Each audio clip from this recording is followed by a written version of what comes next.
ہمارے پاس بہت سارے پیشنٹس ایسے آتے ہیں جو کوئی بھی گیم کرتے ہیں یا گیم نہیں بھی کرتے تو بھی ان کو پین ہو رہی ہوتی ہے سکونی کے باہر والے حصے میں. اس کو ہم ٹینس ایلبو کہتے ہیں. مثلا اگر کسی کو گھر میں کوئی ڈوئی پھیرتے ہوئے، کوئی ایسا کام کرتے ہوئے جس کے لیے کپڑے نچوڑنے والا کام ہے، جیسے آپ نے آٹا گوندنا ہے، خواتین خاص طور کے اوپر، مرد حضرات کوئی گیم کھیلتے ہیں جس میں اسٹریچ کرتے ہیں، جیسے ٹینس ہے، بیڈمنٹن ہے، یا ایون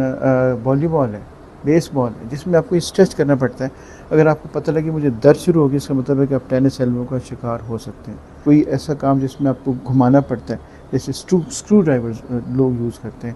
یا لکھتے ہیں، یا وہ لوگ جو ماؤس استعمال کرتے ہیں، جو ٹائپ کرتے ہیں، میں ہاتھ کو تھوڑا سا سیدھا کرنا پڑے یا بازو کو سیدھا کرنا پڑے، یہ وہ لوگ ہیں جو ٹینس ایلبو کا شکار ہیں. ان کو پتہ ہونا چاہیے کہ جب ہمیں یہاں پہ درد ہوگی، یہ بازو کا درد آگے ہاتھ تک آ سکتی ہے، تو اس کی ایک وجہ ٹینس ایلبو ہو سکتی ہے.